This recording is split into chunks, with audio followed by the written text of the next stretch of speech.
በዓለ ሆሳዕና ካብ 19 መጋቢት ለታሕቲ ክውዕል ኣይኽእልን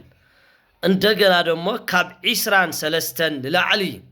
ላብ 24 ድማ ክውዕል ኣይኽእልን ማለት እዩ ስለዚ ጥያቄ ልጠየቁም ስለዘለኹም ሆሳዕናሲ መዓዚ ካብ መዓዚ ይቀርብ ካብ መዓዚ እውን ይርሕቅ ኢልኩም ዝጠየቁም ኣብ ውሽጢ መስማር ስለዘለኹም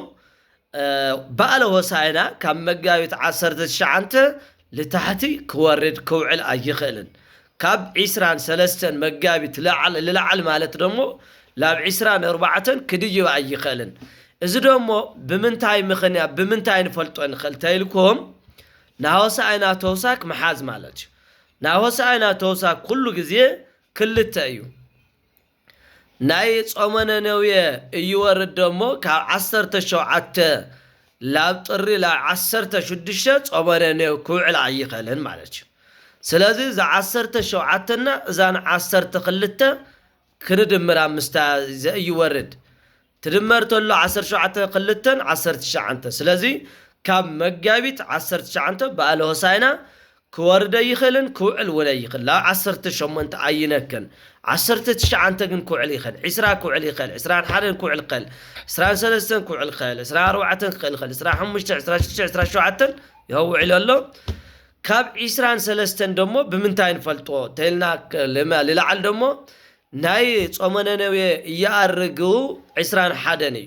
ካብ 21 የካቲት ለላዕሊ ጾመ ነነዌ ክድይብ ኣይኽእልን ናብ 22 የካቲት ክድይብ ኣይኽእልን ስለዚ 21 ክልተ ንደምሮ ናይ ሆሳዕና ማለት እዩ ተወሳክ ክልተና 21 23 ስለዚ ካብ 23 ሚያዝያ ለላዕሊ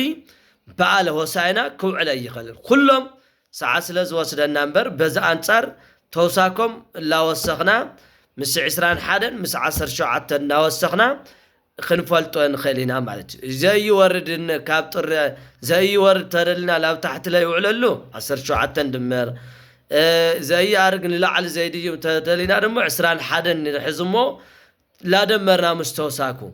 ለምሳሌ ናይ ትንሳኤ ተውሳክ ክንደይ 7 ማለት 9ና 21 30 ካብ 30 መጋቢት ላብ ሓደ ጉንወት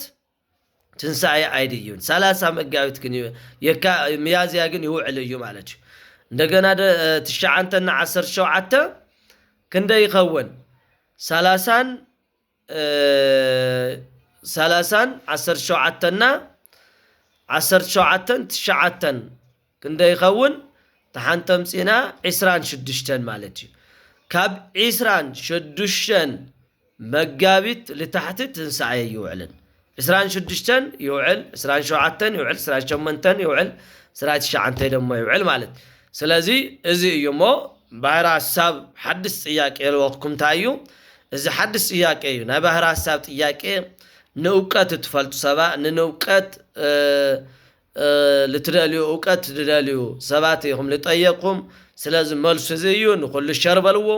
በዓለ ሆሳዕና ከ19 መጋቢት ለታሕቲ ይወርድን ካብ 23 ሚያዝያ ድማ ለላዕሊ ይድይብን ዝብል ናይ ባህር ሐሳብ ኣዋጅ ስለልኾነ ኩላትና ንሓዞ ማለት እዩ